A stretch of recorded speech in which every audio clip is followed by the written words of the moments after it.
အားလုံးပဲမင်္ဂလာပါဒီတင်ကမင်းပီစီမှာကြိုဆိုပါရစေဒီနေ့ကတော့ဗောနော် customer အားပေးသွားတဲ့ဆက်နှလုံးလေးပြပေးမယ်ဗောနော်ဒီ customer ကတော့ကျွန်တော်စီအားပေးနေကြပါတော့သူကတော့ဒီ club project တို့ဗောနော်ဘာ project တွေလုပ်တာဗောအဓိကဗောနော်အဲ့တော့သူတို့အတွက်ကွန်ပျူတာလုပ်တယ်ဗောဗျာသူကညနေ8နာရီမှာကျွန်တော်စီဖုန်းဆက်လာတာသူကမနေ့စောစော10နာရီကျရင်လိုချင်တယ်တဲ့ကျွန်တော်လည်းရတယ်လို့ပတ်စံပေးရင်အကုန်ဖြစ်တယ်လို့အကုန်လုပ်ပေးတယ်လို့ည8နာရီဖုန်းဆက်လာပြီးတော့မနေ့စောစော10နာရီကိုကျွန်တော်က၄စိတ်အရောက်ပို့ပေးရတာTTNS speed ကတော့ကြည့်လိုက်ပါတော့လောဝချက်ချင်းမြင်အောင်လုပ်ပေးရတာပေါ့နော်သူ့ရဲ့ requirement ဘာလဲဆိုတော့အဲ့ဒီ class လောက်တဲ့လူတို့ဘာလို့ညာဆိုတော့သူတို့ requirement သူက display port output များလို့တယ်ဒီ customer ဆိုလို့ရှိရင်လည်းသူက display port output 9 port ပါလာလုပ်ပေးပါတဲ့အဲ့တော့9 port တောင်ဆိုတော့ကျွန်တော်တို့က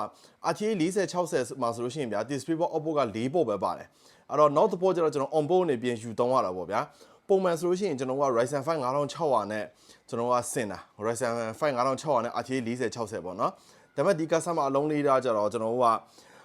Ryzen 5 5600နဲ့ဆင်လို့မရတော့ဘူးဆိုတော့ on board နေတဲ့ display output လိုချင်တဲ့ခါကျတော့ကျွန်တော်တို့က9600အစား9600 GT သုံးပေးရတာပေါ့ဗျာ9600 GT သုံးလိုက်တော့သူက graphic card မှာပါတဲ့4ပေါ့ရဲ့ပြီးလို့ရှိရင်motherboard မှာပါတဲ့ဟာတစ်ပေါ့အထက်သုံးလို့ရမှာစုစုပေါင်း display port output 5ပေါ့ရသွားတာပေါ့နော်အဲ့တော့ဒီ set လေးဆိုလို့ရှိရင်ပြောမှဆိုလို့ရှိရင် Ryzen 5 5600 GT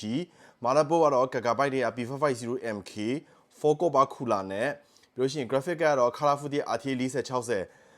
4060ပေါ့နော် 8GB နဲ့ပေါ့နော်ပြီးလို့ရှိရင် RAM ကတော့ကျွန်တော်ဒီ 16GB နဲ့ 32GB storage ဆိုလို့ရှိရင်လည်းကျွန်တော်တို့ဒီ Kingston MV3 1000GB ပေါ့နော် Power Supply 650W ပါမယ်ပြီးလို့ရှိရင် Casing fan ပါမယ်ကျွန်တော်Power Supply 650W Casing ပါမယ်ပေါ့ဗျာတစ်စုံလုံးပေါ့ဗျာအခုဒီဗီဒီယိုထဲမှာမြင်နေရတဲ့အတိုင်းပေါ့နော်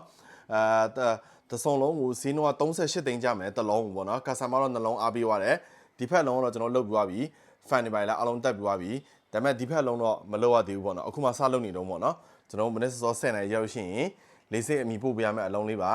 အားလုံးပဲကျေးဇူးတင်ပါတယ်ကျွန်တော် TTN Gaming PC ကနေ